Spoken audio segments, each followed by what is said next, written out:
Welcome to Elizabeth's Stories.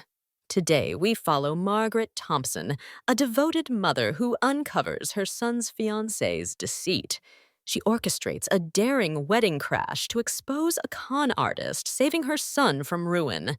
Subscribe and hit the bell for weekly videos uncovering mysteries and truths. Share your thoughts below. Let's start the stories. The air in the Bellamy Estate's grand ballroom was thick with the scent of Ecuadorian roses and whispered promises, but to me it reeked of betrayal. I stood in the shadows of a marble column, my grandmother's pearl necklace heavy against my collarbone, watching the wedding guests swirl in their silks and smiles. At 67, Margaret Thompson, was no stranger to life's cruelties, but nothing could have prepared me for the moment my son's bride, Jessica, turned her venom on me. Margaret, why are you here? Her voice cut through the music like a blade, sharp and deliberate, silencing the chatter. Every head turned their eyes, pinning me like a specimen under glass. I uninvited you yesterday. You don't belong at our wedding. The words landed like a slap, each syllable a calculated strike. I felt the weight of 300 gazes, their curiosity prickling my skin. Jessica stood radiant in her $12,000 Vera Wang gown, her golden hair catching the chandelier's light, her doe eyes gleaming with something darker than triumph. My son Andrew, oblivious at her side, looked at me with a flicker of confusion, his tuxedo crisp, but his expression fraying. I smiled, slow and deliberate, letting the silence stretch. "Oh, Jessica," I said, my voice steady as granite. "I'm leaving. But first, allow me to introduce someone you've been dying to meet again." A murmur rippled through the crowd as I stepped aside, revealing a figure in the chapel doorway. Marcus Rivera. His presence was a storm cloud, breaking over the sunlit ceremony, his rumpled suit a stark contrast to the polished opulence around us. Jessica's bouquet slipped from her hands, white roses scattering across the Italian marble like fallen stars. Her face drained of color, her lips parting in a soundless gasp as she crumpled to the floor. The guests gasped, a collective intake of breath that seemed to pull the air from the room. Andrew rushed to her side, his face a mask of concern, but I caught the flicker of doubt in his eyes. Marcus's gaze locked onto Jessica, cold and unyielding, as if he'd been hunting her through lifetimes. I felt a thrill not of joy, but of purpose, a fire kindled in the ashes of my humiliation. "Who are you?" Andrew demanded, his voice trembling as he helped Jessica to her feet. She clung to him, her performance already recovering, but I saw the cracks. Her trembling hands, the way her eyes darted to the exits. Marcus's smile was a blade of its own. "Ask her," he said, nodding toward Jessica. "She knows me better than anyone." I retreated to the shadows, my heart pounding with the rhythm of a plan months in the making. This wasn't just a wedding crash, it was a reckoning. My name is Margaret Thompson, though those close to me call me Maggie.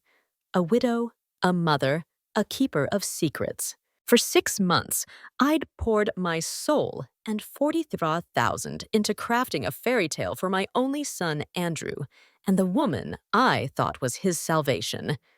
I'd cashed in my late husband's life insurance, mortgaged my home, and offered Jessica my grandmother's pearls, a relic of 4 generations, believing her tears of gratitude were real.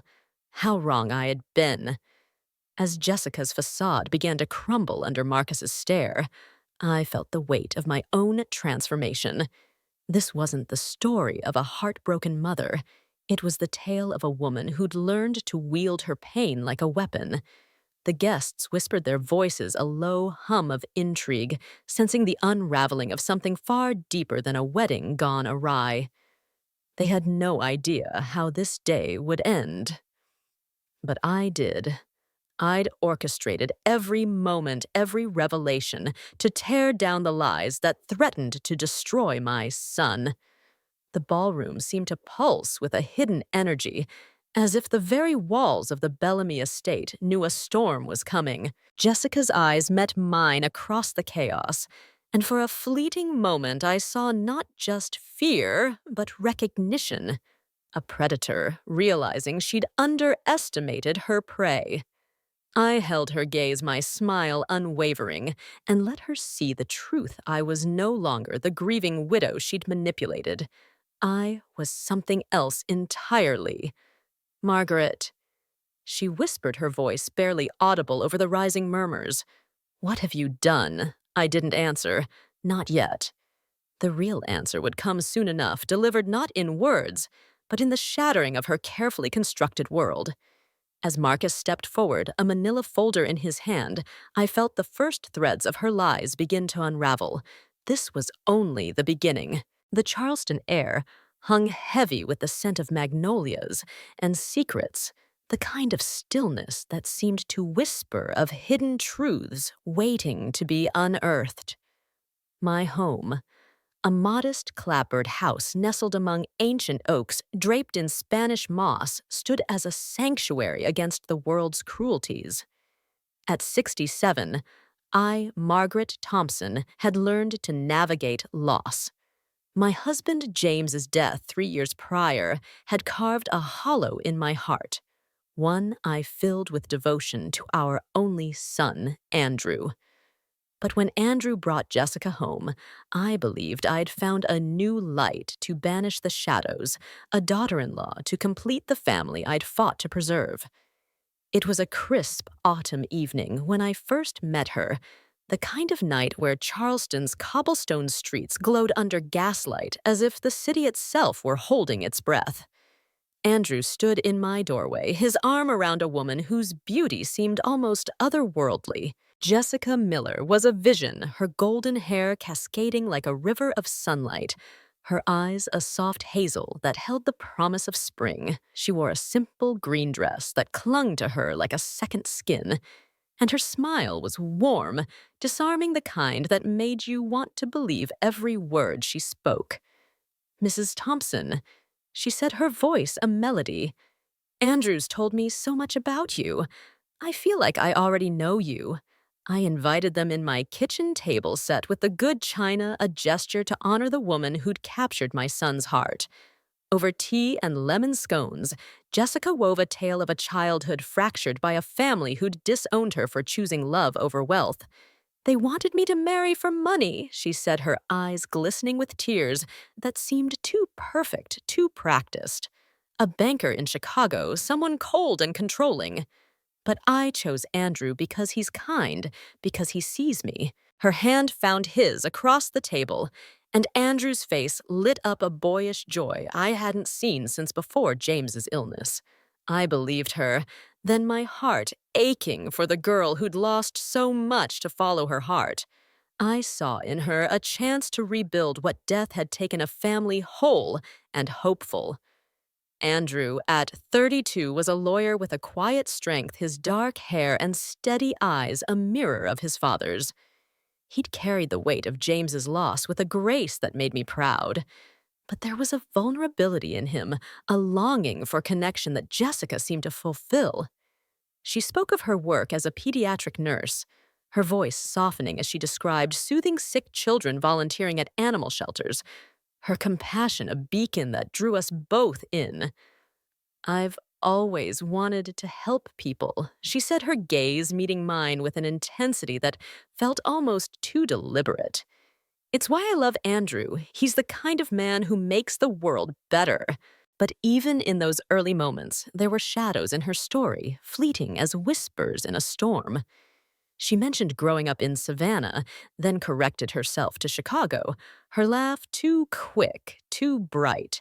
She paid for everything in cash, groceries, coffee, even a small gift for me, a habit she called old-fashioned, but which struck me as oddly secretive. I dismissed these as quirks, my love for Andrew blinding me to the cracks in her facade. After all, who wouldn't want to believe in a love so radiant, so seemingly pure? The wedding planning began in earnest, and I threw myself into it with a fervor I hadn't felt since James's diagnosis. I wanted to give Andrew and Jessica a day to rival the fairy tales of celebration, to cement their love and banish the ghosts of my grief. The Bellamy estate, with its sprawling gardens and antebellum grandeur, became the stage for their dream. I secured it with a $20,000 deposit drawn from James's life insurance, a sum that felt like a betrayal of his memory, but a necessary sacrifice for Andrew's happiness.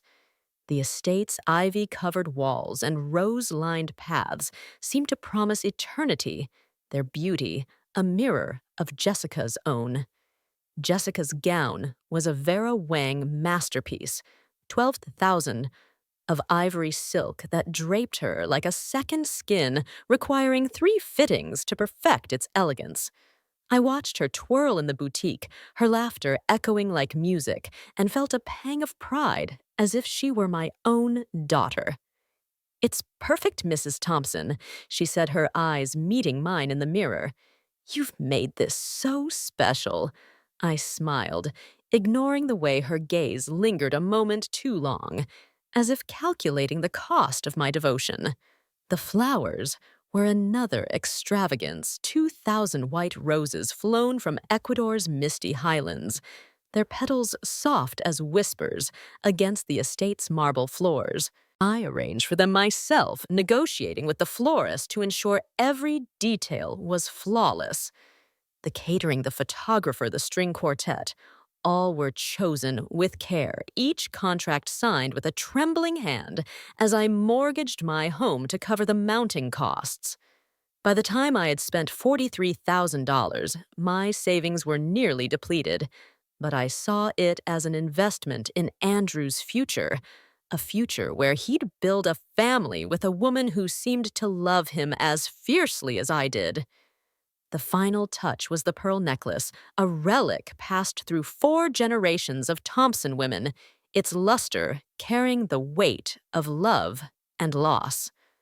I presented it to Jessica in my living room, the late afternoon light filtering through lace curtains, casting patterns like secrets across her face. "This belonged to my grandmother," I said, my voice thick with emotion. "It's for the woman who'll carry our family forward." Jessica's eyes filled with tears as she clasped it around her neck, the pearls gleaming against her skin. "You're like the mother I never had." She whispered, her hand squeezing mine, and I believed her, my heart swelling with a hope I hadn't dared feel since James's death. But hope is a fragile thing, easily shattered by the smallest cracks. As the weeks passed, those cracks began to widen, though I tried to ignore them. Jessica's stories shifted like shadows. One day, she spoke of a childhood friend in Savannah the next. It was a cousin in Memphis, her details blurring like ink in water. She avoided questions about her parents, deflecting with a laugh or a change of subject, her charm a shield I couldn't quite penetrate. When I asked about her nursing job, she described long shifts at a pediatric hospital, but I noticed she never invited Andrew to visit her at work, citing privacy policies that felt flimsy. Her insistence on cash payments grew stranger too when I offered to pay for her bridal bouquet. With a check, she demurred, pulling crisp bills from her purse with a smile that didn't reach her eyes. Andrew was besotted blind to these inconsistencies, his love for Jessica, a flame that consumed his doubts. He'd always been trusting, a trait that made him a brilliant lawyer, but a vulnerable lover. I watched him fall deeper under her spell, his laughter brighter, his eyes softer, and I couldn't bear to voice my suspicions. What if I was wrong? What if my grief, my loneliness, was clouding my judgment? I'd lost James, and the thought of alienating Andrew by questioning his love was unbearable. So I buried my doubts, telling myself they were the fears of an overprotective mother, nothing more. Yet the doubts persisted, growing like weeds in the quiet of my garden. Each night I sat among my roses, their petals glowing under the moon, and replayed Jessica's words, her glances, her two perfect tears. The pearls, once a symbol of trust, now felt heavy in my memory, as if warning me of a truth I wasn't ready to face. Why did her stories never align? Why did her eyes flicker when I asked about her past? I thought of James, his steady hand guiding me through life's storms, and wished for his wisdom now. He'd always said, "Trust your gut, Maggie. It's sharper than your eyes." My gut was screaming, but my heart wanted to believe in the fairy tale. One evening, as I pruned the roses, a memory surfaced a moment at the florist when Jessica had hesitated over the order, her fingers lingering on a sample of white roses before choosing them with a smile that felt rehearsed. "They're perfect," she'd said, but there was a shadow in her voice, a note of calculation I couldn't shake. I stood in the garden, the shears cold in my hand, and felt a chill that had nothing to do with the autumn air. The stars above Charleston seemed to dim, as if the city itself sensed the storm gathering in my heart.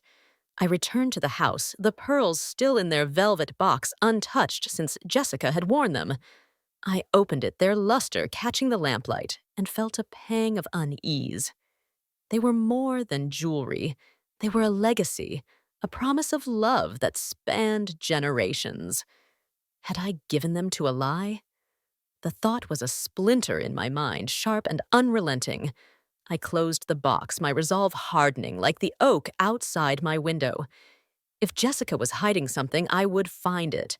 For Andrew, for the family I'd fought to preserve, I would uncover the truth no matter how dark it was. The roses rustled in the breeze, their whispers a call to action, and I knew I couldn't ignore them any longer. The fairy tale I'd built was crumbling its edges, fraying with every inconsistent word from Jessica's lips. I stood at the edge of a precipice, my love for Andrew the only light in the gathering darkness. Whatever lay ahead, I would face it not as the grieving widow who'd trusted too easily, but as a mother ready to protect her son no matter the cost. The Charleston night was a velvet shroud heavy with the weight of secrets, its silence broken only by the faint rustle of Spanish moss in the breeze. I, Margaret Thompson, stood in the hallway of Andrew's apartment, a box of wedding favors clutched in my trembling hands, their silver bells jingling softly like a warning. I'd come to drop off the handcrafted trinkets, tiny charms engraved with Andrew and Jessica's initials, believing I was weaving another thread into the fairy tale I'd spent $43,000 to create. But the voice drifting from the bedroom, sharp and venomous, shattered that illusion like a mirror struck by a stone. "Marcus, I told you not to call this number." Jessica hissed her words, slicing through the stillness, each syllable, a blade that cut deeper than I could have imagined. I froze, my breath caught in my throat, the hardwood floor cold beneath my feet. Andrew had stepped outside to take a call from a client, leaving Jessica alone in the bedroom, unaware of my presence. I pressed myself against the wall, the box of favors heavy in my arms, my heart pounding like a drum in a storm. "The wedding's on schedule." She continued, her voice low and urgent. "Yes, I'll have access to his accounts afterward." "What do you mean, a bigger cut?" "We agreed on 30%. My blood turned to ice, the world tilting as her words sank in. "Marcus." The name was a shadow unfamiliar yet ominous, a ghost from a past she'd never shared. I should have called out, should have stormed into the room and demanded answers, but something primal held me in place, a mother's instinct sharper than reason, urging a one to listen. "The old lady's already given us over 40 grand, Jessica said, her tone dripping with contempt, "and she'll probably cough up more for a house down payment. This mark's worth at least 100,000, maybe more. No, he doesn't suspect a thing. He's completely hooked.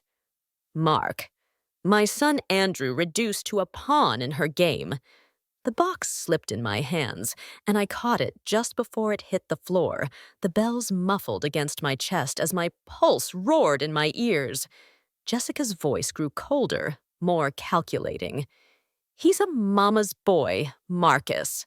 Blind as a bat. I've got him adding my name to his accounts, even upping his life insurance. It's almost too easy. She laughed, a sound like glass breaking sharp and devoid of warmth. I crept backward, my movements silent as a specter, each step a battle against the rage and grief threatening to consume me. The apartment, once a haven of Andrew's laughter, now felt like a trap, its walls closing in with the weight of her betrayal.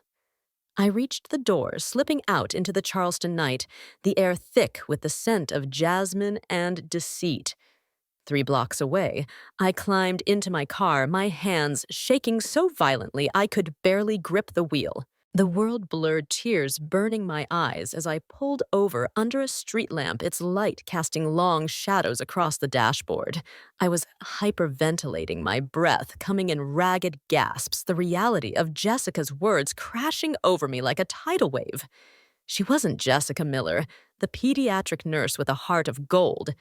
She was a predator, a chameleon who'd studied my son, learned his vulnerabilities, and woven herself into his dreams. The $43,000 I'd spent James's life, insurance my mortgaged home, my grandmother's pearls, wasn't funding a fairy tale, but a scam. The roses, the Vera Wang gown, the Bellamy estate, all were props in her performance, a stage for her to bleed us dry. And Andrew, my gentle, trusting Andrew, was her mark, a man she mocked as a mama's boy, while plotting to strip him of everything. I clutched the steering wheel, my sobs echoing in the empty car, each one a release of the pain I'd buried beneath hope. I thought of James, his steady hand guiding me through life's storms, and wished for his strength now. He'd always said, "Maggie, trust your gut. It's sharper than your eyes." My gut had whispered warnings. Jessica's cash payments, her shifting stories, her 2 perfect tears. But I'd ignored them, blinded by my love for Andrew and my dream of a family reborn. Now those whispers were screams, and I could no longer turn away. The tears slowed my breath, steadying as I stared into the darkness. The Charleston night seemed to listen, its stars flickering like witnesses to my awakening. Everything made sense now. The cash payments she called old-fashioned, the childhood tales that shifted from Savannah to Chicago, the way she'd subtly distanced Andrew from his friends with honeyed words about their unworthy influence. She'd woven a spell, and I'd been her fool, emptying my savings, mortgaging my home, offering her the pearls that carried 4 generations of Thompson women. I'd thought I was building a future for my son. Instead, I'd funded a predator's game. But as I sat there, the grief and fury coalesced into something harder, sharper, a resolve I hadn't felt since James's final days. Jessica, or whoever she truly was, had mistaken my love for weakness, my trust for naivety. She thought me a lonely old bat, desperate for grandchildren, easily manipulated. She was wrong. I was Margaret Thompson, mother, widow, and survivor, and I would not let her destroy my son. My hands steadied on the wheel, my tears drying as a plan began to form its edges as sharp as the thorns on my roses. I drove home the city a blur of gaslights and shadows, my mind racing with the fragments of her betrayal. The pearls, still in their velvet box, seemed to glow in my memory, a symbol of the trust I'd misplaced. I thought of Andrew, his laughter filling my home, his heart so open it had become a target. I thought of James, whose life insurance I had spent to give Andrew a dream only to learn it was a lie. And I thought of the name Marcus, a ghost from Jessica's past, a clue I would follow to unravel her. When I reached my house, the roses in my garden stood silent, their petals glistening under the moonlight like sentinels. I sat at my kitchen table, the same table where Jessica had spun her tales of love and loss, and opened my laptop. My fingers hovered over the keys, the search bar a gateway to answers I wasn't sure I was ready to find. But I typed anyway, Private Investigators, Charleston, SC. The words felt foreign, like stepping into a world of shadows and secrets. But I was no longer the grieving widow who'd trusted too easily. I was a mother with a mission, and I would find the truth. I scrolled through the results, my eyes landing on a name, Patricia Hayes, private investigator. Her website was sparse, professional, with a single line that caught my attention. Uncovering truths others hide. I bookmarked it, my resolve, hardening like the oak outside my window. The roses seemed to nod their whispers, urging me forward, and I felt a spark of something new, not just anger, but purpose.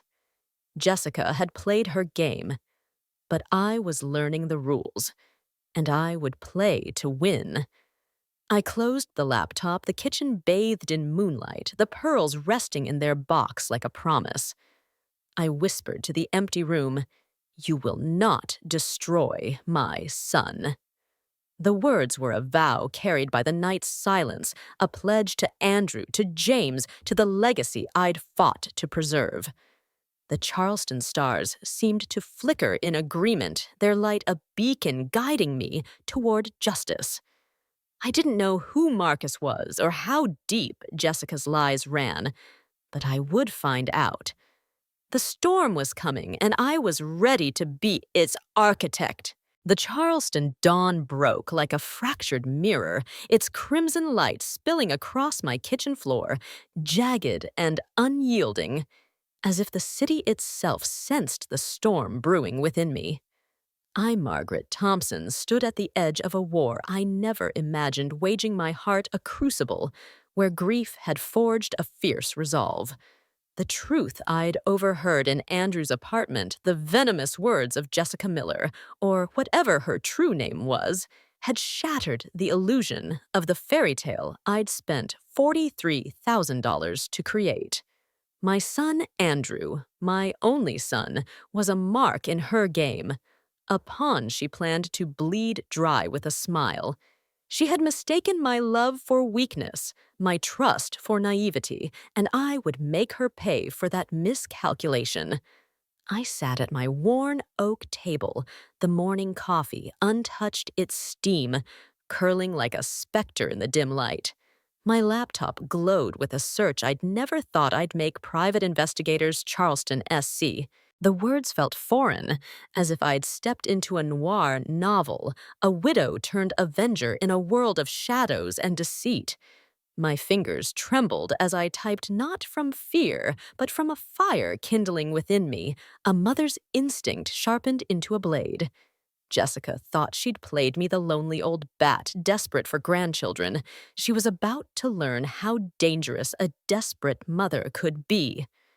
By noon, I was seated across from Patricia Hayes in a tucked-away cafe downtown, its walls lined with faded photographs of old Charleston, their sepia tones whispering secrets of a city that had seen its share of betrayals.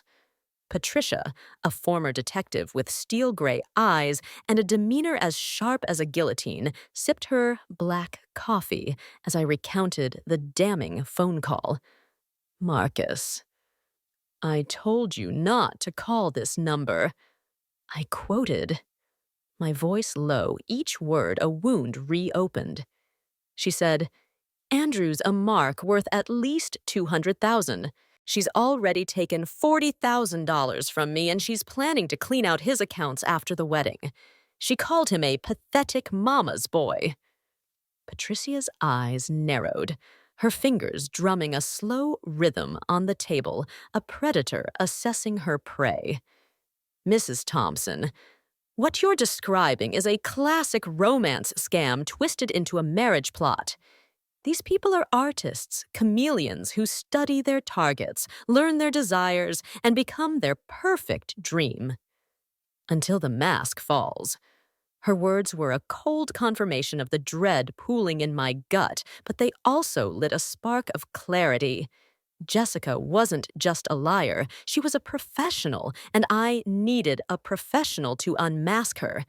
I slid a check for $5,000 across the table, the paper heavy with purpose, my hand steady despite the storm within. How long will it take to find proof? I asked, my voice as firm as the oak outside my window. Patricia's smile was grim, like a hunter scenting blood. For someone careless enough to use her real voice on a phone call. 2 weeks, maybe less. I'll dig into her past, her financials, her connections. If she's running a scam, she's left a trail. She pocketed the check, her eyes meeting mine with a flicker of respect. You're not what I expected, Margaret. Most mothers would cry and beg their son to listen. You're building a case. I'm protecting my son. I corrected my voice, a quiet thunder. And I want her to pay for every lie she's told. As I left the cafe, the Charleston air felt charged, the Spanish moss swaying in the breeze like silent conspirators. The city, with its ancient oaks and hidden alleys, seemed to know I was no longer the grieving widow who'd emptied her savings for a wedding. I was something else now, a weaver of traps, a keeper of secrets, ready to turn Jessica's game against her. The roses in my garden, glowing under the midday sun, seemed to nod in approval, their petals whispering of the justice I would bring. Over the next 2 weeks, I moved through my days like a ghost, tending to wedding details, while my mind churned with strategy. The Bellamy estate, the Vera Wang gown, the Ecuadorian roses, all symbols of my love for Andrew, now felt like relics of my blindness. Each night I sat in my garden, the roses bathed in moonlight, their thorns a reminder of the pain I'd endured and the strength I'd found. I clutched my grandmother's pearl necklace, its cool weight a symbol of the trust I'd misplaced, and vowed to reclaim it.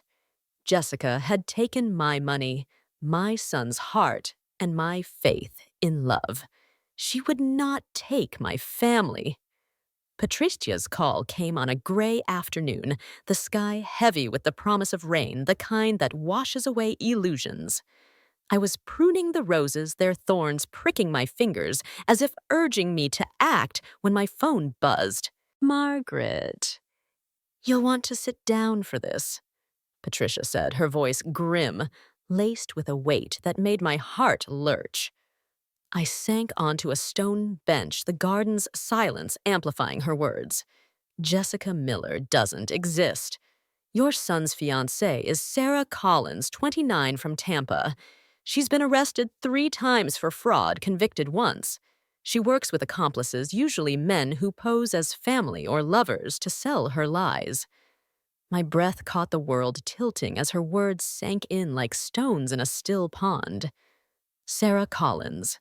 The name was a blade cutting through the fairy tale I'd built, and the man on the phone, Marcus. I asked, my voice barely a whisper, the roses blurring through a haze of rage and clarity. Marcus Rivera. Patricia confirmed her tone clinical but edged with intrigue. Her most frequent partner until 2 years ago when she scammed him out of $15,000 and vanished. He's been hunting her ever since.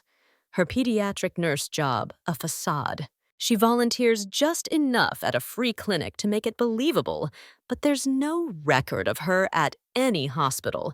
Her social security number, her entire identity, it's all fabricated. I gripped the bench, my knuckles white the thorns pricks, a distant sting compared to the pain in my chest. Everything made sense now, the cash payments she called old-fashioned. The childhood tales that shifted from Savannah to Chicago, the way she'd isolated Andrew with subtle barbs about his friend's unworthiness. She'd woven a spell, and I'd been her fool, emptying my savings, mortgaging my home, offering her the pearls that carried 4 generations of Thompson women. How did you find all this? I asked, my voice trembling but resolute. Facial recognition software and old-school legwork, Patricia said, a hint of pride in her tone. Sarah's been playing Jessica for 8 months, but she's left a trail arrest. Records, photos from past scams, even a recording of her boasting about a job in Memphis. She's good, Margaret, but not invisible. I stared at the roses, their blood-red petals stark against the gathering dusk, their beauty now a mockery of my trust. What about Andrew? Has she hurt him yet? The question burned, a mother's fear laid bare. Not physically, Patricia said, her voice softening. But she's got him signing documents, bank accounts, life insurance policies. She's positioning herself to drain him after the wedding. You caught her just in time. I closed my eyes, the weight of her words pressing against my heart. Andrew, my gentle, trusting Andrew, was a pawn in her game, his love a tool she'd sharpened to cut him down. But I was no longer helpless. Find Marcus Rivera.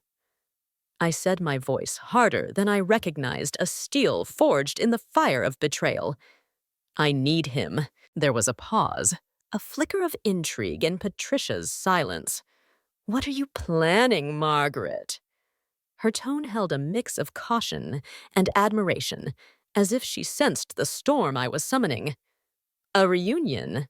I replied, a smile curling my lips, though she couldn't see it. Sarah's wedding deserves a special guest, someone who knows her better than anyone. Patricia's voice carried a note of approval. I've already tracked him. He's in Atlanta, working construction. I'll have his contact information to you within the hour. But be careful, Margaret. Marcus has his own reasons to hate Sarah. He's not exactly a saint. I don't need a saint. I said, my voice steady as stone. I need someone who wants justice as much as I do.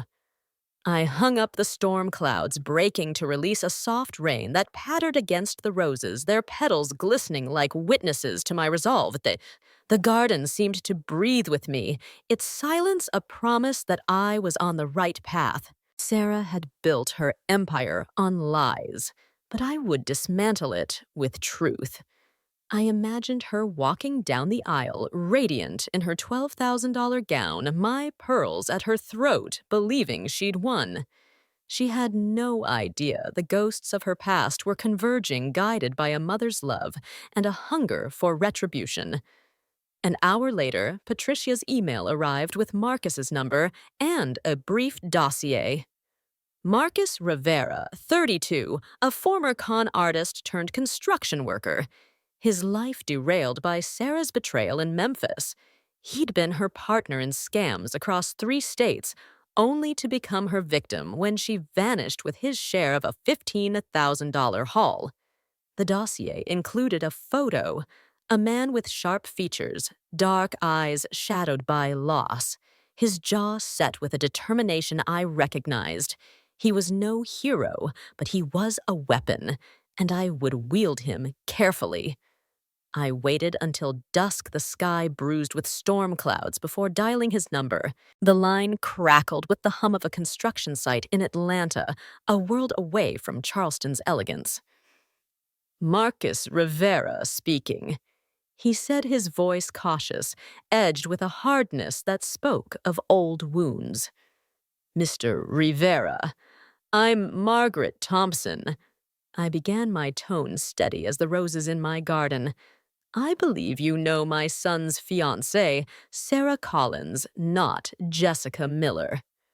The silence stretched heavy with recognition, as if the name alone had summoned a ghost. She's marrying my son in Charleston in 9 days. She's stolen over $40,000 from us, and she's planning to take more. I think we can help each other. His breath caught sharp and raw, like a wound reopened. Where is she? He asked. The words laced with a hunger for retribution that matched my own. I outlined my plan with the precision of a chess master, each word a move on the board. She's having a church wedding, 300 guests, very public, very prestigious.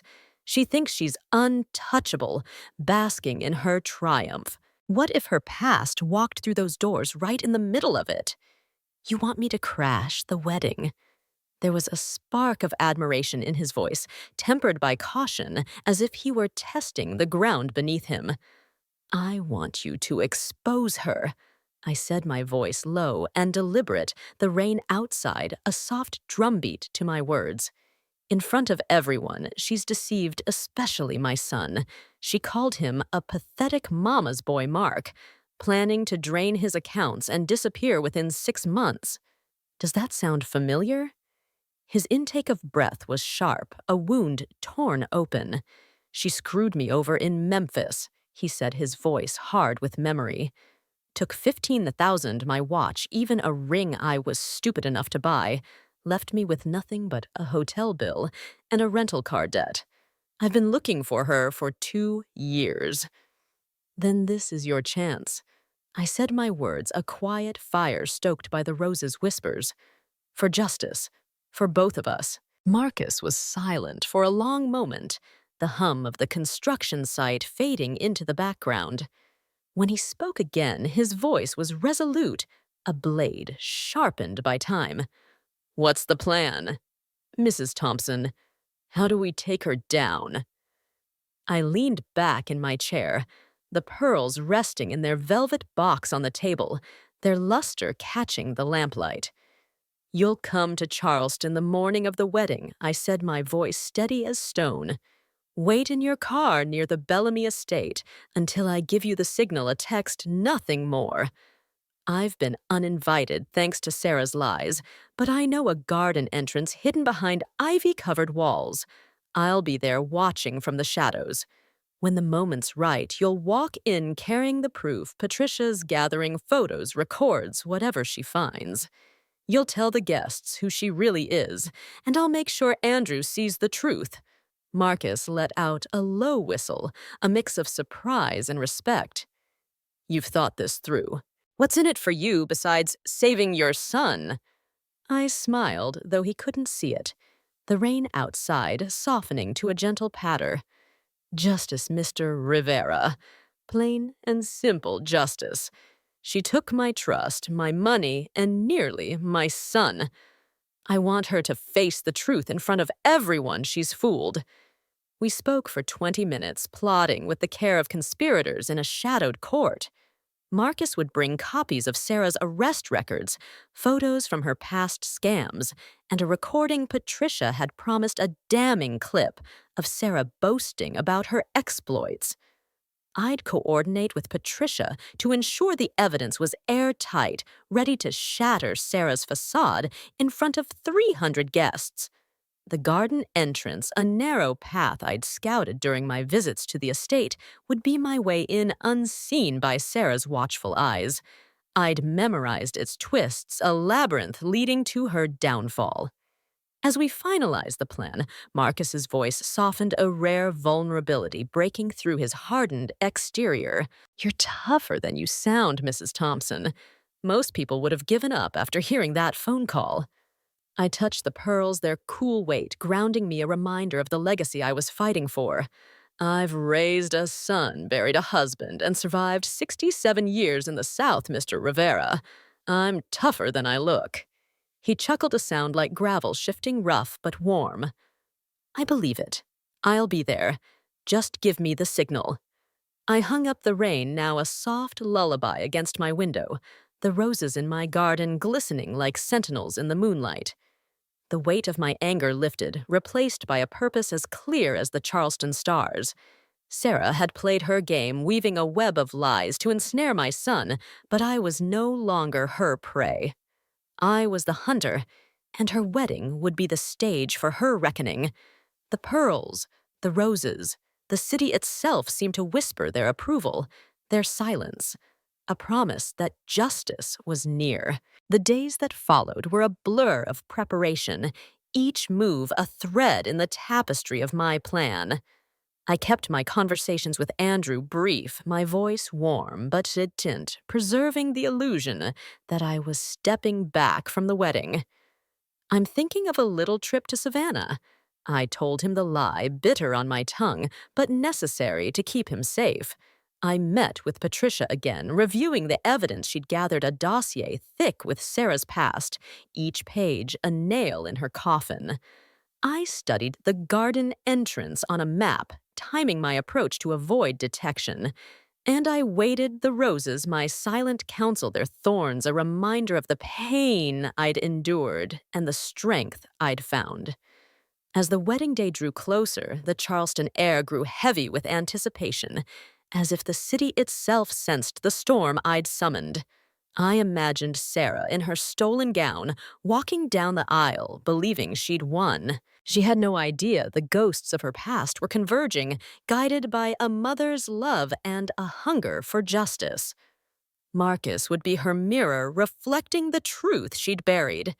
And I would be her shadow, the architect of her downfall, waiting in the wings to watch her mask shatter. The Charleston night draped itself over my garden like a velvet cloak, the roses glowing under a crescent moon, their petals whispering secrets only I could hear.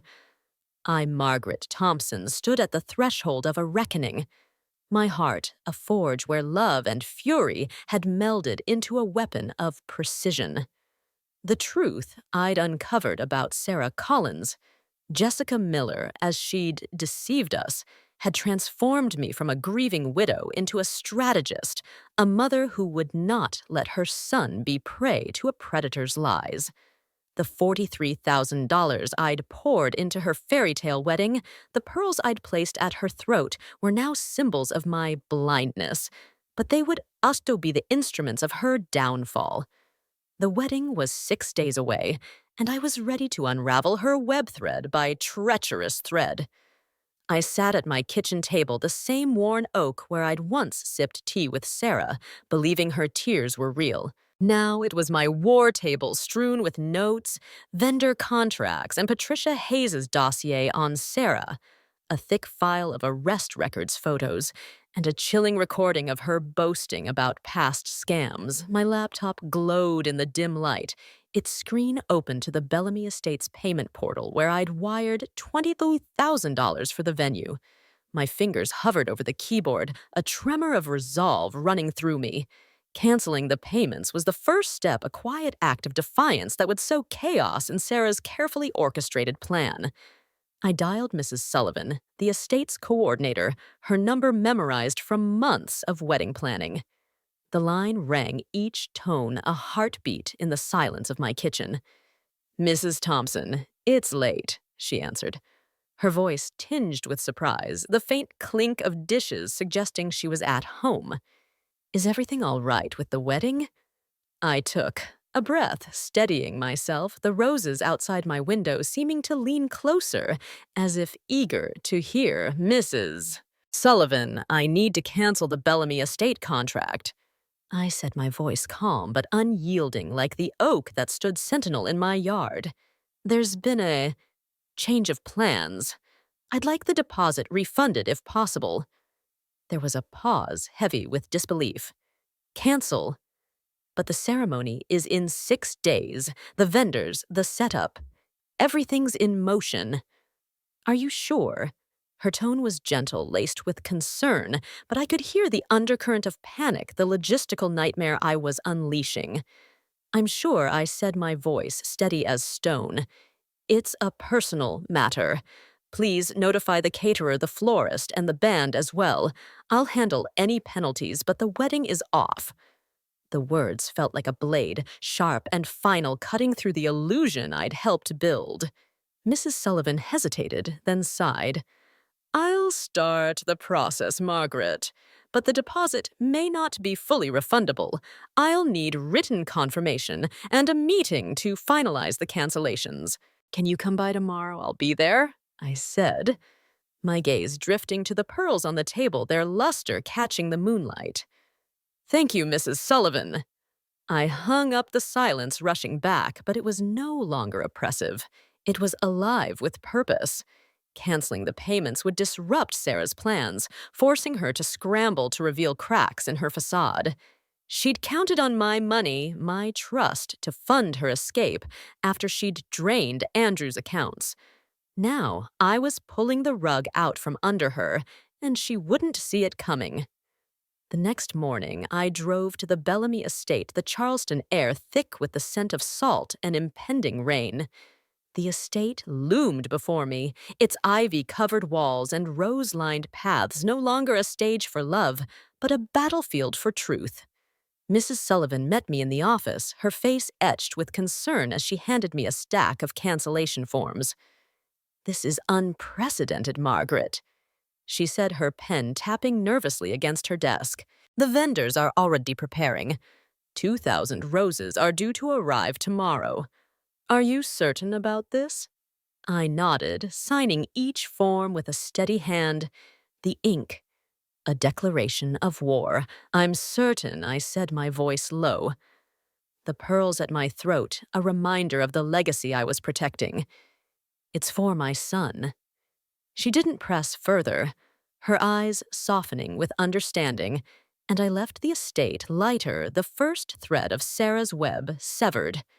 Back home, I turned my attention to Marcus Rivera, the ghost from Sarah's past who'd become my unlikely ally. Patricia's dossier had painted him as a man scarred by betrayal, a former con artist who'd fallen victim to Sarah's schemes, losing $15,000 and his trust in Memphis 2 years ago. His hunger for retribution matched my own, and I needed him to be more than a witness. I needed him to be a weapon, precise and unyielding. I dialed his number, the line crackling with the hum of a construction site in Atlanta, a world away from Charleston's elegance. "Mrs. Thompson," Marcus answered, his voice rough but alert, as if he'd been waiting for my call. "You got the signal ready?" "Not yet." I said, my voice steady, the roses outside my window swaying as if in approval. "But I've canceled the venue and vendor payments. Sarah's going to notice soon and she'll panic. That's when we strike. Are you ready to come to Charleston?" There was a pause. The sound of hammers fading into the background, and when Marcus spoke again, his voice was hard with resolve. "I've been ready for 2 years," he said, a bitter edge to his words. "Just tell me what you need me to do." I leaned back in my chair, the pearls gleaming on the table, a symbol of the trust I had reclaimed. "You'll drive to Charleston the morning of the wedding," I said, my voice deliberate, each word a move on a chessboard. "Park near the Bellamy estate by the East Garden Gate. I'll text you the signal, a single word now, when it's time to enter. Patricia's sending me a final piece of evidence, a recording of Sarah boasting about her scams. You'll bring it along with her arrest records and photos. When you walk into the chapel, you'll show the guests who she really is." Marcus let out a low whistle, a mix of surprise and admiration. "You're not messing around, Mrs. Thompson," he said, his voice tinged with respect. "You've got this planned like a heist." "It's not a heist," I said, my voice quiet but fierce. The rain outside beginning to fall, a soft patter against the window. "It's justice." She called my son a Marcus. She mocked him, planned to take everything, his money, his heart, his future. I want her to face the truth in front of everyone she's deceived. He was silent for a moment, the weight of my words settling between us. "I get it," he said finally, his voice soft or raw with his own pain. "She took everything from me, too. I was her partner, thought I loved her, and she left me with nothing but a hotel bill and a broken watch. I'll be there, Mrs. Thompson. I want her to look me in the eye when she falls." I nodded, though he couldn't see it. The roses outside, glistening in the rain, their thorns sharp as my resolve. "Good," I said. "Patricia's emailing you the evidence tomorrow. Study it, know it, be ready to present it clearly. And Marcus, don't let her charm you again." He chuckled, a rough, bitter sound. "No chance of that. She burned that bridge to ash. I'll see you in Charleston." I hung up the rain, now a steady drumbeat, the kitchen bathed in a soft glow from the lamp. The pearls seemed a pulse with life, a reminder of the legacy I was fighting for. Sarah had underestimated me, thinking me a grieving widow, too desperate for family to see through her lies. But I was more than that now, a mother, a strategist, a force she couldn't predict. The roses whispered their approval, their petals trembling in the storm, and I felt a quiet certainty settle in my bones. The next 5 days were a blur of preparation, each move a thread in the tapestry of justice I was weaving. I met with Patricia again, this time in a quiet park near the battery where the Charleston harbor glittered under a gray sky. She handed me a USB drive, its contents a weapon sharper than any blade. "This is it," she said, her steel gray eyes glinting with satisfaction. "A recording from a bar in Memphis, Sarah bragging about scamming a businessman out of $50,000. She mentions you and Andrew by name, calls you easy marks. It's enough to bury her." I took the drive, its weight heavy in my hand, a promise of truth. "And the FBI," I asked, my voice low, the harbor's waves a soft counterpoint to our conversation. "They're ready," Patricia said, her smile grim. "I've got to contact Agent Carter. He's been tracking Sarah for months, waiting for a chance to catch her in the act. Your plan, exposing her at the wedding with Marcus, and the evidence gives them the perfect setup. They'll be there, discreet, ready to arrest her when the truth comes out." I nodded, the wind tugging at my scarf, the pearls at my throat a steady anchor. "Thank you, Patricia," I said, my voice soft but resolute, "for helping me save my son." She shrugged, a flicker of warmth in her eyes. "You're doing the heavy lifting, Margaret. I'm just the one digging up the dirt. You're the one turning it into a trap." I smiled, a faint curve of my lips, the harbor's waves whispering of the justice to come. "It's what mothers do," I said, and she nodded, understanding the fire that burned within me. Back home, I prepared for the final act, my movements precise, my heart steady. I canceled my hair appointment and dress alterations, letting go of the facade of the perfect mother of the groom. Sarah had uninvited me from the rehearsal dinner, but I'd already scouted the Bellamy Estate's garden entrance, a narrow path hidden behind ivy-covered walls. I walked it in my mind, timing each step, envisioning the moment I'd slip inside unseen to watch her world unravel. I reviewed Patricia's dossier, memorizing Sarah's arrest records, her aliases, the faces of her past victims. And I listened to the recording, Sarah's voice cold and mocking, a stark contrast to the tears she'd shed in my kitchen. Each night I sat in my garden, the roses my silent counsel, their thorns a reminder of the pain I had endured and the strength I had found. I thought of James, his steady hand guiding me through life's storms, and of Andrew, his heart so open it had become a target. I thought of the pearls, their luster tainted by Sarah's lies, but now reclaimed a symbol of the legacy I would protect. The Charleston stars seemed to flicker in approval, their light a guide for the path ahead. The day before the wedding, I met Marcus in a diner on the outskirts of Charleston, a place where the air smelled of coffee and grease, far from the elegance of the Bellamy estate. He was as Patricia's photo had shown, sharp features, dark eyes shadowed by loss, his construction worker's hands calloused but steady. "Mrs. Thompson," he said, standing, as I approached, his voice rough but respectful. "You look like you've been planning this your whole life." I smiled, sliding into the booth, the pearls catching the diner's dim light. "Just the last 2 weeks," I said, my voice calm but laced with fire. "Are you ready?" He nodded, pulling a folder from his bag, Patricia's evidence neatly organized.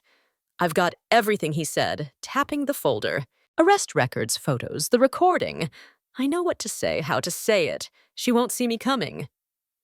"Good," I said, my gaze meeting his, a shared resolve passing between us. "She thinks she's won Marcus. She thinks she's untouchable walking down that aisle in a gown I paid for wearing my pearls. Let's make sure she knows she's not." He leaned forward, his eyes narrowing, a spark of something dangerous in their depths. I want her to look at me, he said, his voice low, raw with memory. I want her to see the man she destroyed standing there with the truth in my hands. I nodded, the roses in my mind whispering their approval. She will, I said, and Andrew will see it too. That's what matters most. We spent an hour refining the plan, each detail a thread in the trap we'd set. Marcus would enter through the main doors, his presence a shock to Sarah's carefully curated audience.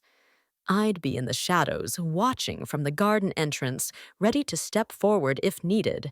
Patricia would ensure the FBI was positioned discreetly, their badges hidden until the moment of arrest. The vendors, already thrown into chaos by my cancellations, would add pressure, their demands a distraction that would fray Sarah's nerves. As I drove home, the Charleston sky was heavy with clouds, the air charged with anticipation as if the city itself sensed the storm I'd summoned.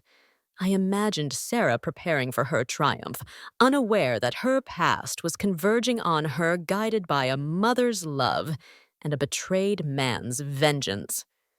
The roses in my garden seemed to glow brighter that night, their petals a promise of justice, their thorns a warning to those who would harm my family. I touched the pearls, their luster a beacon in the darkness, and whispered a vow to Andrew, to James, to the legacy I had fought for. This ends tomorrow. The Charleston morning broke with a deceptive calm. The sky a tapestry of gold and gray, as if the city itself held its breath for the reckoning to come. The Bellamy estate stood resplendent, its ivy-covered walls and rose-lined paths, a cruel mockery of the fairy tale I'd once believed in. I, Margaret Thompson, stood in the shadows of the garden entrance, a hidden path veiled by ancient oaks and Spanish moss, my heart a furnace of resolve and rage. The pearls at my throat, reclaimed from Sarah Collins's grasp, pulsed with the weight of my family's legacy, a silent vow that today her lies would end. The wedding was moments away, and I was no longer the grieving widow who'd emptied her savings for a dream. I was a mother, a strategist, a weaver of justice, and Sarah would face the consequences of her betrayal. Inside the chapel, 300 guests filled the pews, their murmurs a soft hum beneath the string quartet's lilting melody. The air was thick with the scent of Ecuadorian roses, their white petals strewn along the aisle where Sarah Jessica Miller, as she'd deceived us, would soon walk radiant in her $12,000 Vera Wang gown. I'd canceled the vendor payments, sowing chaos in her carefully orchestrated plan, but she'd scrambled using Andrew's credit cards and her own cash reserves to keep the facade intact. She thought she'd won her smile, a mask of triumph, as she prepared to claim my son's future. She had no idea the ghosts of her past were converging, guided by my hand and Marcus Rivera's vengeance. I adjusted my scarf, blending into the shadows. My phone clutched tightly, the word now typed and ready to send. The garden entrance, a narrow path I had scouted weeks ago, had brought me here undetected past Sarah's watchful eyes. I'd been uninvited from the rehearsal dinner, branded a meddling mother, but that had only sharpened my resolve. Patricia Hayes.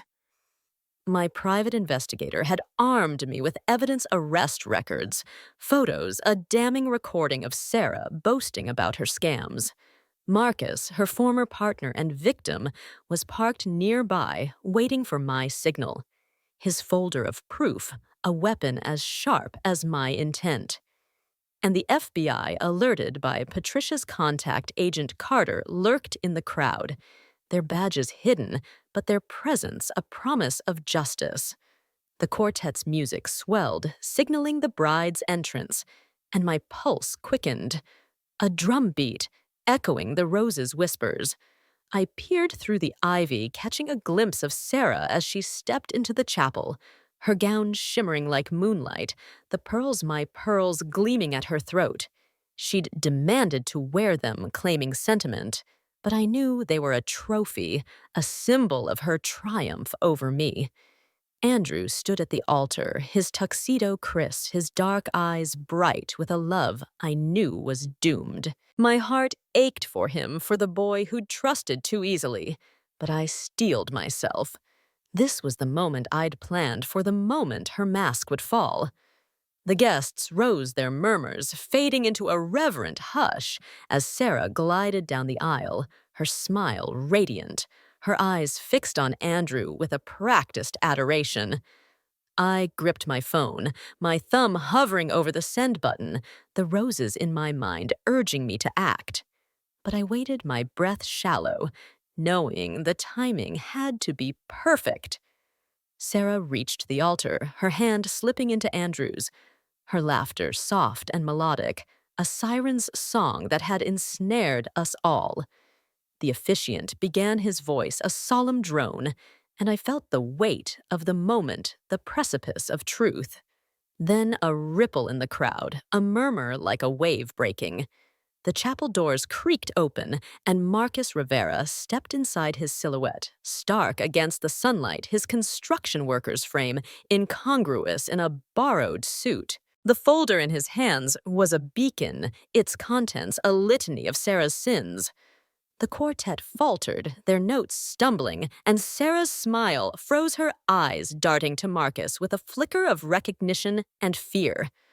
My heart surged a mix of triumph and dread as I sent the text now. Marcus strode forward, his steps deliberate, his dark eyes locked on Sarah like a hunter sighting prey. "Ladies and gentlemen," he said, his voice rough but clear, cutting through the chapel's silence like a blade. "I'm sorry to interrupt, but this wedding can't go on. The bride isn't who she says she is." Gasps rippled through the crowd, the guests shifting in their pews, their faces a mix of shock and curiosity. Andrew's brow furrowed, his hand tightening on Sarah's, but she pulled away, her smile cracking like porcelain. "Who are you?" she demanded, her voice sharp. But there was a tremor beneath it, a chink in her armor. "You know who I am." "Sarah," Marcus said, his tone low, venomous, the name a bomb dropped into the chapel's stillness. "Sarah Collins, not Jessica Miller. You thought you could outrun your past, but it's here now." He held up the folder, its pages fluttering like accusations, and pulled out a photo, a younger Sarah smirking in a police lineup. "This is you, isn't it? Arrested for fraud in Tampa 2019 and Memphis 2021, where you left me with nothing but a hotel bill and a broken watch."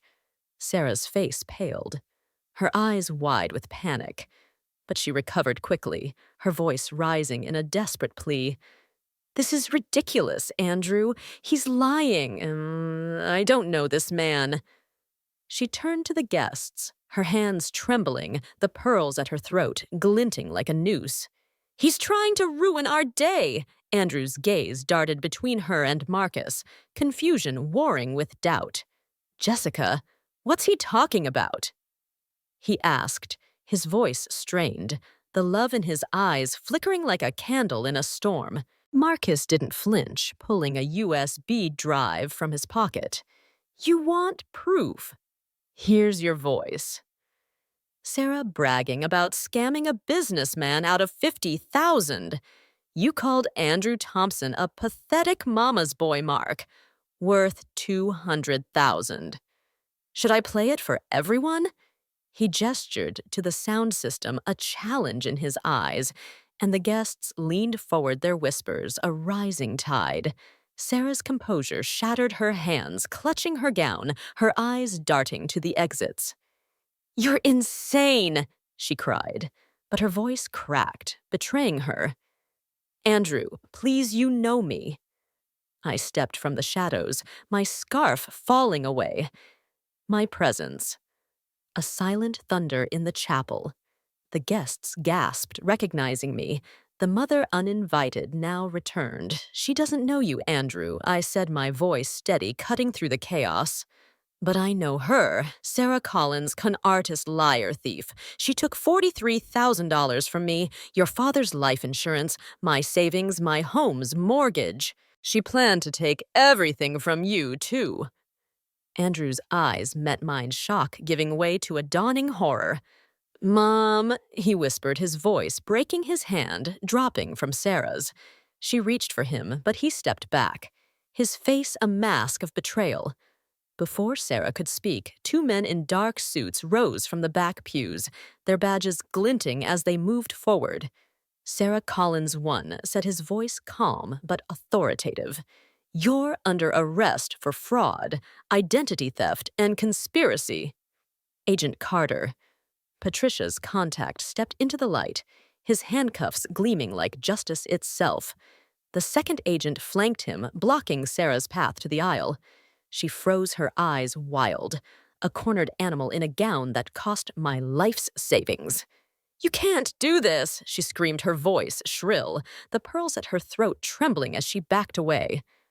I have friends' connections. You'll regret this. Agent Carter's smile was cold, unyielding. Tell it to the judge, Miss Collins. We've been tracking you for months. He nodded to Marcus, a silent acknowledgement, and the handcuffs clicked around Sarah's wrists, the sound echoing like a gavel in the chapel's silence. The guests erupted, some shouting, others filming their phones, capturing the fall of Sarah's empire. She struggled briefly, her gown tearing at the hem, the pearls slipping to one side as if rejecting her. Andrew, please, she cried, her voice desperate, but he turned away, his shoulders rigid, his heart breaking in plain view. I moved to his side, my hand on his arm, the pearls at my throat, a steady anchor. You're safe now, sweetheart, I whispered, my voice soft but firm, the roses in my mind blooming with triumph. It's over. Andrew's eyes met mine, glistening with tears, but there was a spark of resolve beneath the pain. You did this, he said, his voice barely audible, a mix of awe and gratitude. You saved me. I squeezed his arm, my heart aching for his loss, but swelling with pride for his strength. I had to. I said, my voice steady despite the lump in my throat. You're my son. Marcus stepped back, his folder still in hand, his eyes meeting mine with a nod of respect. You were right, Mrs. Thompson. He said, his voice rough but sincere. She didn't see us coming.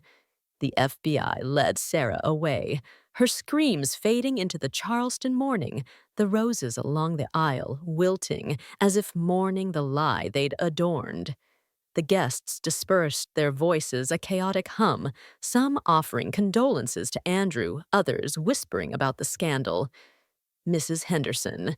My neighbor caught my eye, her silver hair gleaming as she mouthed, Well done, a conspiratorial smile on her lips. Andrew and I stood alone at the altar, the chapel's silence wrapping around us like a cocoon. The stained glass windows cast their colors across us, reds and blues, blending like a promise of healing. What now? He asked, his voice raw, his gaze fixed on the spot where Sarah had stood. Now we heal, I said, my voice soft, the pearls warm against my skin. We take back what she stole, our trust, our hope, and we move forward together.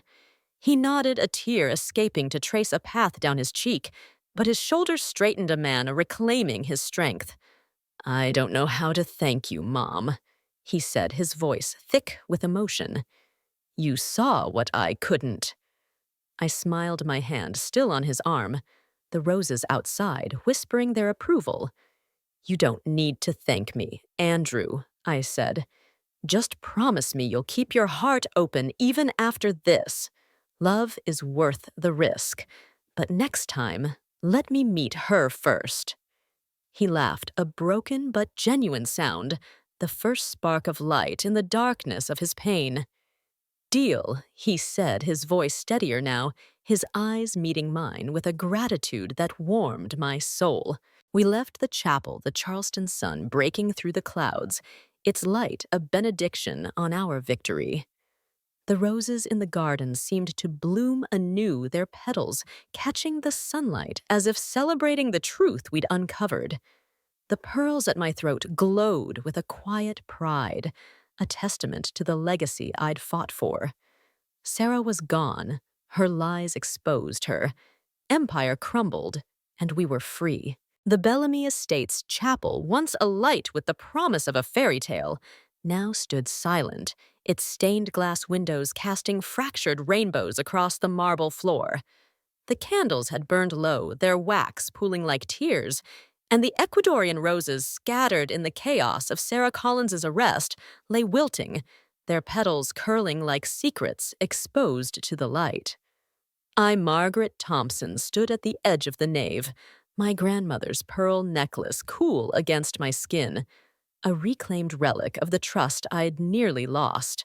The air was heavy with the aftermath of truth, the hum of 300 guests replaced by an eerie stillness, as if the chapel itself mourned the love that never was. Andrew, my son, stood at the altar where he'd expected to pledge his life to a lie. His tuxedo, once pristine, was rumpled, the bow tie loosened, as if he'd clawed at it for air. His dark eyes, so like his father James's, were hollow, staring at the spot where Sarah Jessica, as she'd deceived us, had stood moments before her $12,000 Vera Wang gown, trailing behind her as the FBI led her away in handcuffs. The guests had dispersed, some whispering in shock, others recording the spectacle on their phones, their voices fading into the Charleston night. Only a handful remained close friends, family. And Mrs. Henderson, my neighbor, who lingered near the door, her eyes gleaming with a mix of pity and admiration. I approached Andrew slowly, my footsteps echoing in the empty chapel, each one a reminder of the distance between us in those final weeks. Sarah had driven a wedge, convincing him I was a meddling mother, uninviting me from the rehearsal dinner with lies about my stressful presence. I'd played along, feigning a trip to Savannah, all to protect him from her grasp. Now, as I stood beside him, the weight of my deception, necessary though it was, pressed against my heart. Had I saved him only to break him? Had my victory come at the cost of his trust? Andrew, I said softly, my voice barely above a whisper, the pearls at my throat catching the dim light. He didn't turn his gaze, fixed on the altar where the officiant's book lay abandoned, its pages fluttering in a breeze from an open window. Sweetheart, I'm here. He exhaled a ragged sound that carried the weight of his shattered dreams. She's gone. Mom, he said, his voice raw, as if each word scraped against his throat. Jessica, Sarah, whoever she was, she's gone, and I don't even know what was real. I reached for his hand, expecting him to pull away, but he let me take it, his fingers cold and trembling. Nothing she told you was real, I said, my voice steady despite the ache in my chest. But what you felt, Andrew, that was real. Your love, your hope, your trust. She stole those, but they're still yours to reclaim. He turned to me, then his eyes glistening with unshed tears. The boy I'd raised, peering through the man he'd become. How did I not see it? He asked, his voice breaking. She was everything I wanted, everything I thought I needed. And you saw through her from the start, didn't you? I shook my head, the pearls shifting against my collarbone, a reminder of my own blindness. Not from the start, I admitted, my voice soft but honest. I wanted to believe in her too. She was so convincing, Andrew, her tears, her stories, her love for you. I gave her $43,000, my savings, James's life insurance. I gave her the pearls. I was as fooled as you were until I heard her on that phone call calling you a mark, plotting to take everything. His jaw tightened, a flicker of anger beneath the pain. A mark, he repeated the word bitter on his tongue. That's all I was to her, A paycheck. He pulled his hand from mine, running it through his hair, his gaze drifting to the roses scattered across the floor. I was ready to marry her mom. I signed papers, bank accounts, life insurance. She had me believing I was building a future when all she wanted was to bleed me dry. I stepped closer, my hand resting on his arm, the fabric of his tuxedo soft beneath my fingers. You weren't foolish, Andrew, I said, my voice firm. A mother's conviction cutting through his self-doubt. You were targeted. She studied. You learned your heart and used it against you. That's not your shame, it's hers. He looked at me, his eyes searching mine as if seeking absolution. You stopped it, he said, his voice barely audible, a mix of awe and gratitude. You and Marcus and the FBI. How did you even do it, Mom? How did you know? I smiled, a faint curve of my lips. The memory of my transformation from grieving widow to strategist still vivid. I didn't know. Not at first, I said, guiding him to a pew, where we sat, the wood cool and grounding beneath us. But I felt something was wrong. Her stories didn't add up, her cash payments, the way she pushed your friends away. Then I overheard her talking to Marcus, planning to drain your accounts after the wedding.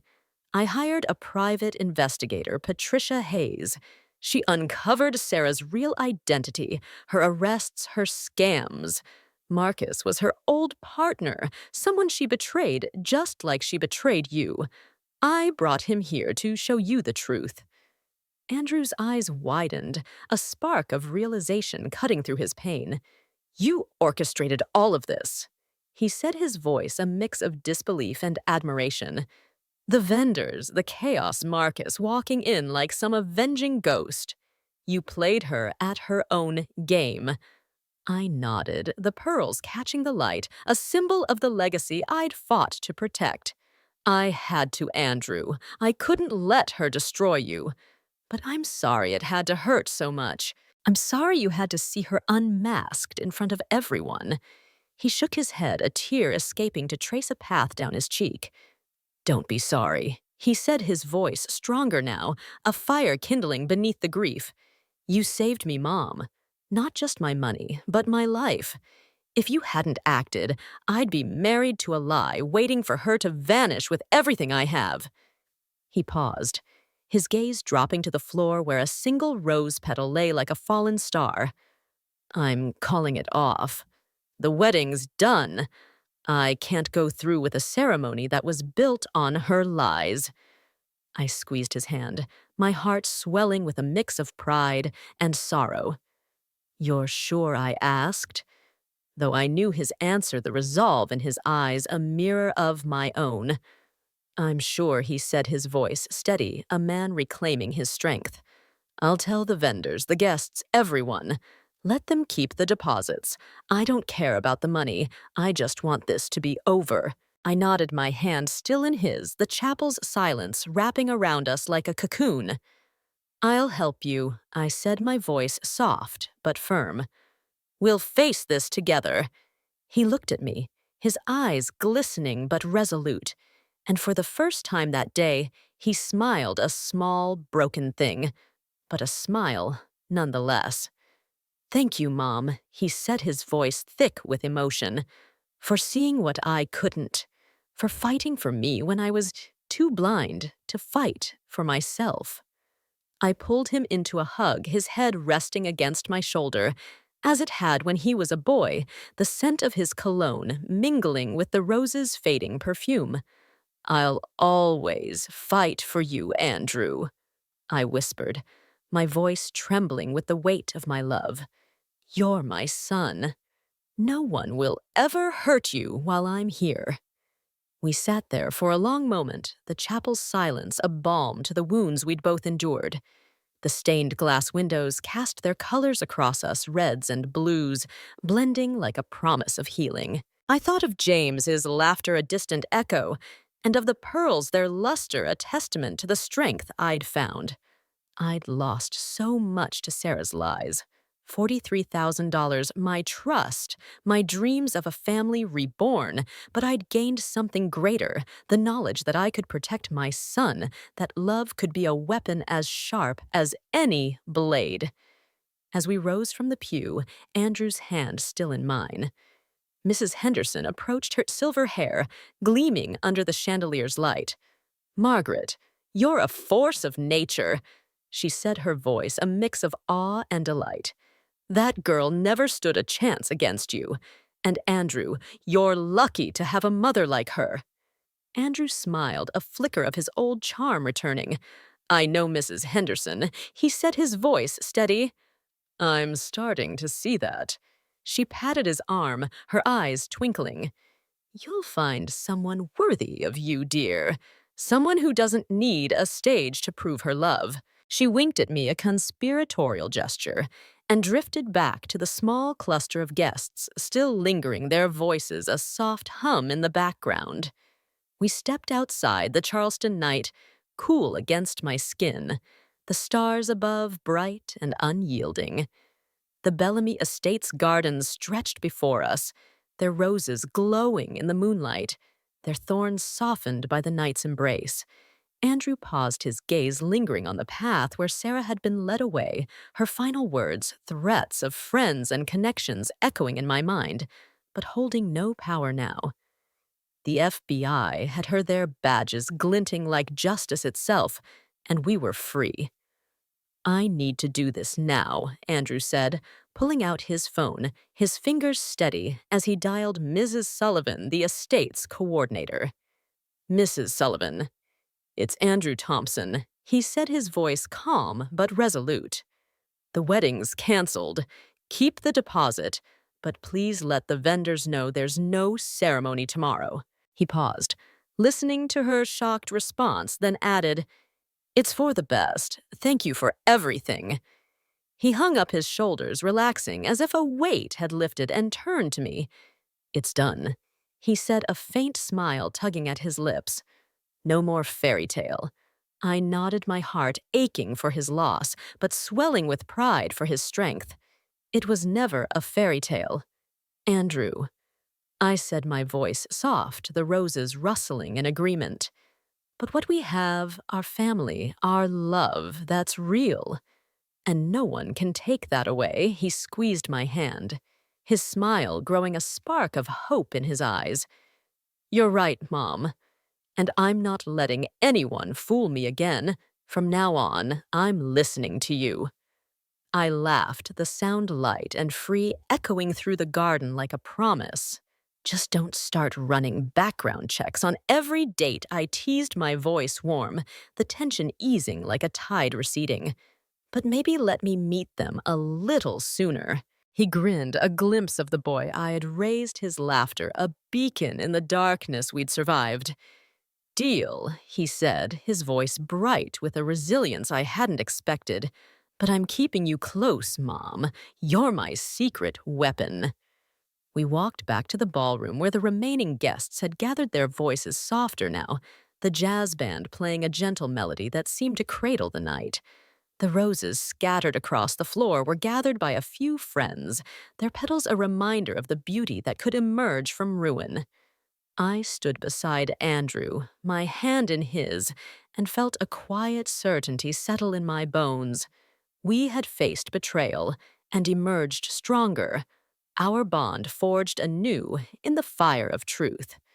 As the night drew to a close, the stars above Charleston shone brighter, their light a guide for the path ahead.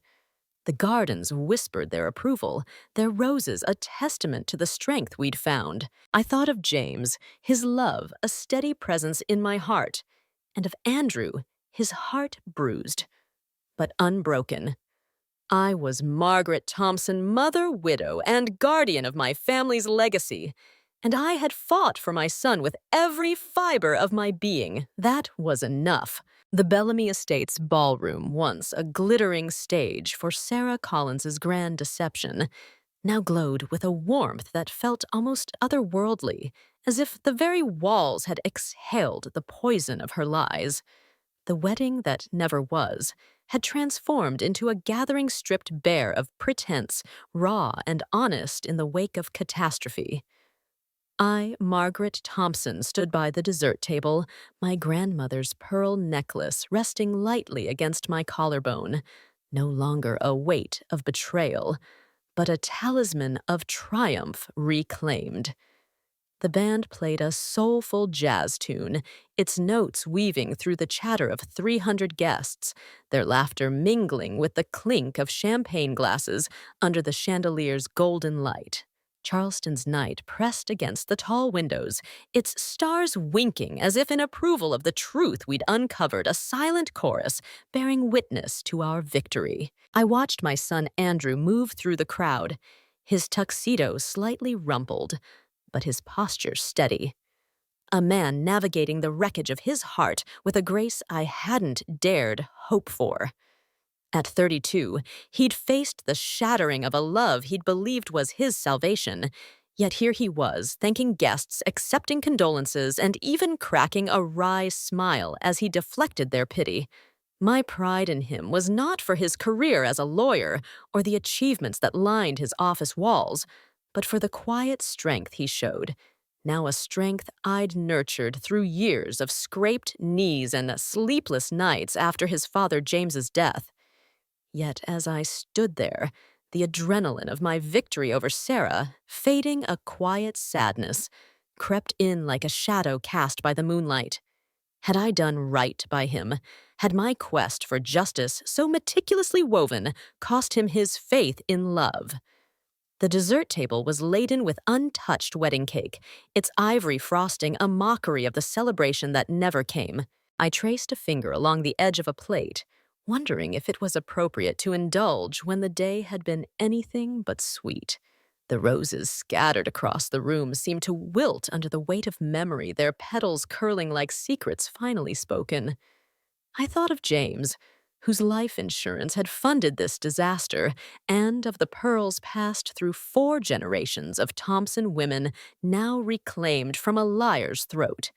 I'd saved Andrew from financial ruin and a loveless marriage, but at what cost to his heart? The question lingered heavy as the Charleston air, its answer elusive in the ballroom's golden glow. Mom.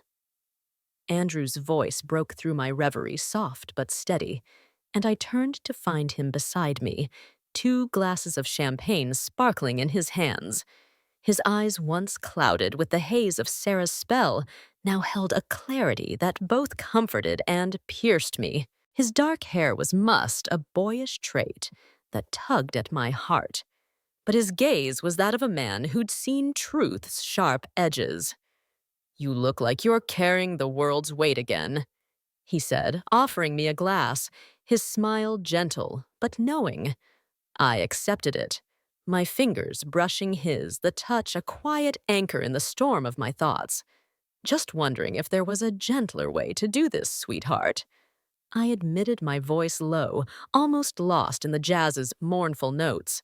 I wanted to protect you, but I wonder if I've left scars on you, on your ability to trust.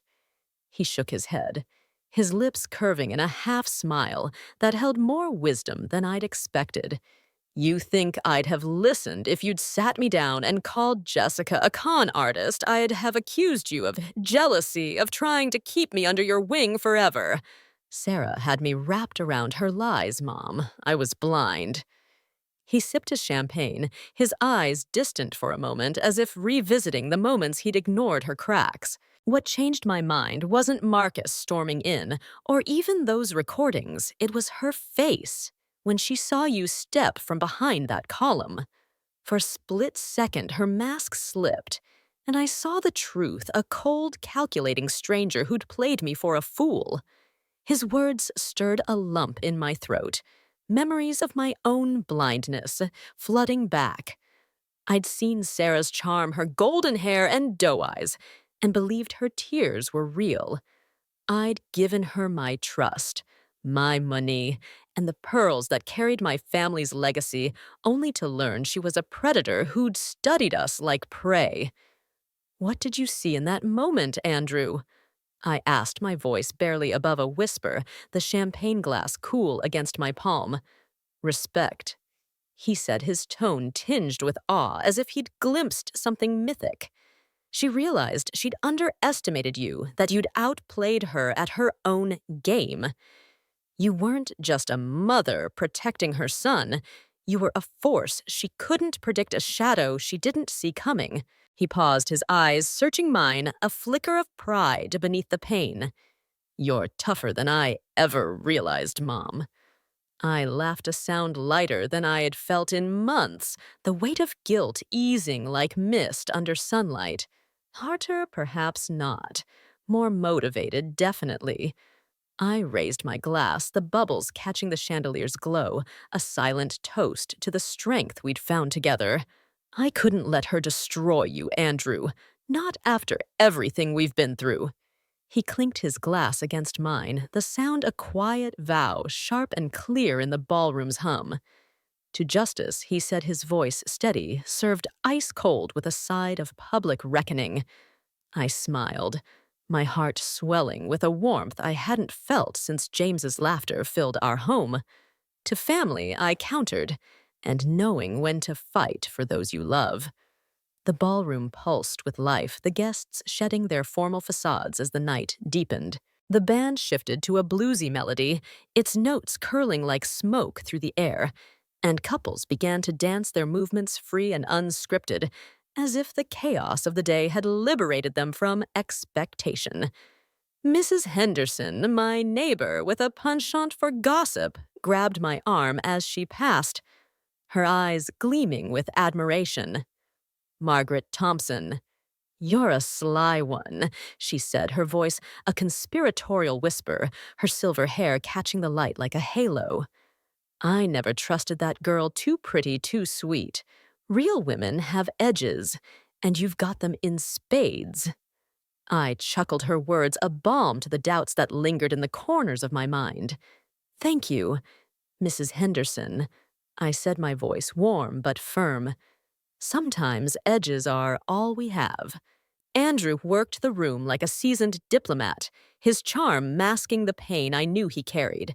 He thanked guests for staying, apologized for the drama with a wry humor that drew laughter, and accepted their condolences with a nod that spoke of resilience. I watched him from across the ballroom, my heart aching with pride. This was my son, not the mama's boy Sarah had mocked, but a man who'd faced betrayal and chosen to stand tall. His strength mirrored mine, a legacy forged not in wealth, but in love and survival, a bond that no lie could break. Marcus Rivera found me by the dessert table, his rumpled suit a stark contrast to the elegance around us, his face weathered by years of chasing Sarah's shadow softened as he extended his hand, his dark eyes meeting mine with a sincerity that surprised me. Mrs. Thompson, I wanted to thank you, he said, his voice rough but earnest, carrying the weight of a man who'd carried his own scars, for giving me the chance to face her after all this time. It's been 2 years since she left me with nothing, and I thought I'd never get closure. I shook his hand, his grip firm, a shared understanding passing between us like a current. I should thank you, Marcus, I said, my voice steady, the pearls at my throat catching the light. I couldn't have exposed her without you. What you did took courage, walking into that chapel with the truth in your hands. He smiled, a rare crack in his guarded exterior, his eyes softening with something like relief. Not many mothers would go to those lengths. He said, his voice low, almost reverent. You played chess while the rest of us were playing checkers. I tilted my head, the pearls cool against my skin, a reminder of the legacy I'd fought to preserve. Any mother would do the same to protect her child, I said, though I knew it wasn't entirely true. Most would have faltered, overwhelmed by grief or fear. But I had found a strength I hadn't known I possessed. No, ma'am, Marcus countered, his voice firm, his gaze unwavering. Most would have tried to talk their son out of it and failed. You built a trap she couldn't escape. Vendors evidence me, even the FBI. That's something else entirely. He tipped an imaginary hat, a gesture both old-fashioned and sincere, and melted back into the crowd, leaving me with a quiet sense of validation. As the night wore on, I found myself alone for the first time standing by a tall window overlooking the Bellamy Estates gardens. The roses illuminated by moonlight seemed to whisper of the secrets they'd witnessed, the lies, the betrayal, the triumph. The adrenaline of my plan had faded, replaced by a bone-deep exhaustion and a flicker of sadness. Yes, I'd saved Andrew from financial ruin and a loveless marriage, but had I shattered his ability to love? Had my ruthlessness, born of a mother's desperation, left him wary of every heart that might reach for his? The question hung heavy like the Charleston air, its answer elusive in the starlight. I sipped my champagne, the bubbles sharp against my tongue, and let my thoughts drift. I remembered James, his laughter filling our home, his strength carrying us through his final days. I remembered Andrew as a boy, his small hand in mine, trusting me to guide him through a world that could be cruel. And I remembered Sarah's face as she was led away in handcuffs, her $12,000 gown trailing like a fallen banner, her eyes burning with a hatred that couldn't touch me. I'd won, but victory came with a price I'd paid in sleepless nights, in the lies I'd told Andrew to keep him safe, in the quiet fear that I'd hardened his heart. Mom. Andrew's voice called me back, and I turned to find him standing beside me, his champagne glass empty, but his expression warm, a flicker of the boy I had raised beneath the man he'd become. You're doing it again? Overthinking, he said, his smile teasing but gentle, his eyes glistening with something like gratitude. I set my glass on the windowsill, the moonlight catching the pearls at my throat. Maybe I am. I admitted, my voice soft, the jazz notes curling around us like a lullaby. I just want to be sure I did right by you, Andrew. I wanted to protect you, but I wonder if I've made you afraid to love again. He shook his head, his eyes softening, the weight of his pain tempered by a newfound clarity. You didn't ruin me, Mom. She did. And the difference is you were trying to save me. Sarah was trying to destroy me. He paused, searching for words, his voice raw but steady. I have a confession. Part of me is relieved, not about the public humiliation or the arrest, but something always felt off about Jessica. Sometimes when I caught her off guard, she'd look at me like she was trying to remember who she was supposed to be. I ignored it, thinking it was wedding stress or my own doubts. I was 32, Mom, and I'd never been in love before. I thought if I questioned it too hard, it might disappear. My heart ached for him, for the boy who'd lost his father and sought solace in a lie. I reached out, straightening his tie, a gesture as old as his childhood, the fabric sun soft beneath my fingers. There's nothing wrong with wanting to be loved. Andrew, I said, my voice steady despite the lump in my throat. It's human. She exploited that, studied you like a script and became your dream. You weren't foolish. You were targeted. He squeezed my hand, his eyes glistening with unshed tears, a vulnerability he hadn't shown since he was a boy. Thanks, Mom, for seeing through her, for protecting me, for making sure I couldn't ignore the truth. Next time I fall in love, I'm running a full background check first. I laughed, the sound echoing through the ballroom, drawing a few curious glances from nearby guests. Let's not go that far.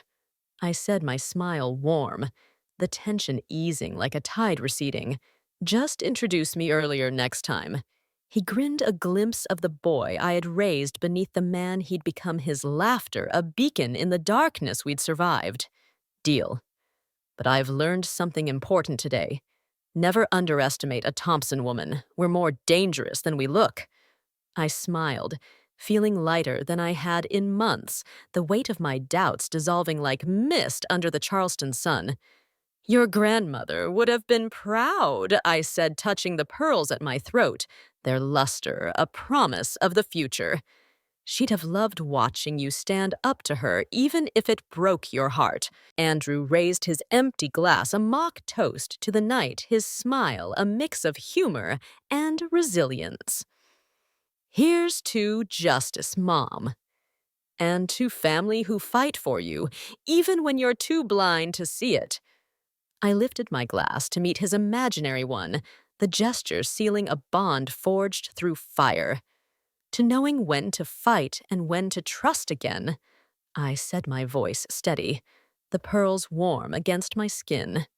The band played on the jazz notes curling like smoke through the air, and the guests began to drift toward the dance floor, their movements free and unscripted, as if the day's chaos had liberated them from the constraints of propriety.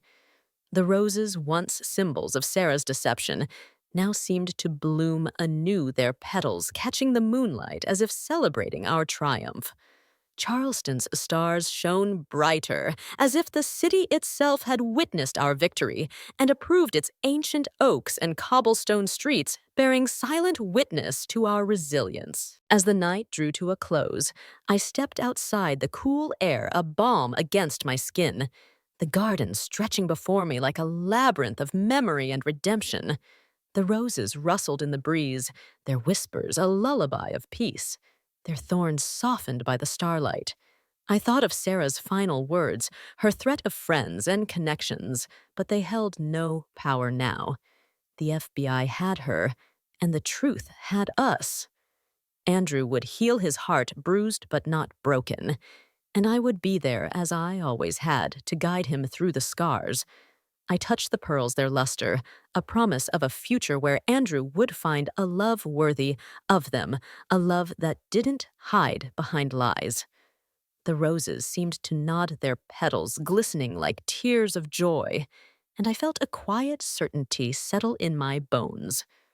Sometimes the best weddings are the ones that never happen, for they clear the way for truths that endure. I thought of James, his laughter a distant echo, and of Andrew, his smile, a beacon in the darkness. I was Margaret Thompson, mother widow and architect of justice, and I had fought for my son with every fiber of my being. That was enough. I turned back to the ballroom, where Andrew was laughing with a group of friends, his smile a testament to the strength we'd found together. The stars above seemed to nod their light, a guide for the path ahead. Charleston's night wrapped around us, a city of secrets and redemption, and I knew we were home.